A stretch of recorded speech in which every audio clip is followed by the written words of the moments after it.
This video is to show how to replace a power cord on an SRX Rainbow.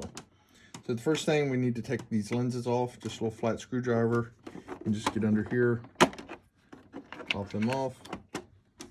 We'll do it on the other side. From there, you're going to get a little larger screwdriver, and you're going to push these tabs in, little locking tabs.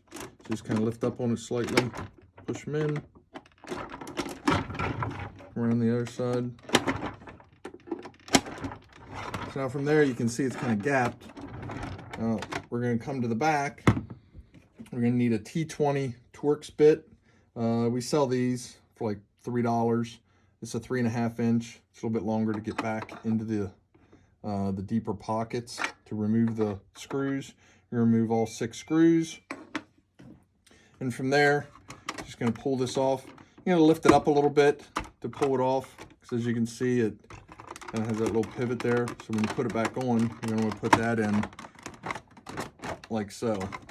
So we're going to take that off, set it to the side, take our flat screwdriver again. In here, there's a little piece that we're going to be pushing down. Well, sorry, first we need to take out the HEPA filter. And we're going to be pushing that in and just lift up on this slightly, like so. We're going to do that same thing on the other side to lift up. Now we're ready to completely lift the whole top off. So just lift it off carefully. From here, you'll see the wire. This just all pulls right out, unplugs. Plug your new wire in, set it down in here like so. Just the way you pulled it out, just get it snug down in there and snap your cap down in place. When you put this on, make sure that none of this moves, because sometimes it makes it a little bit more difficult to get that in place.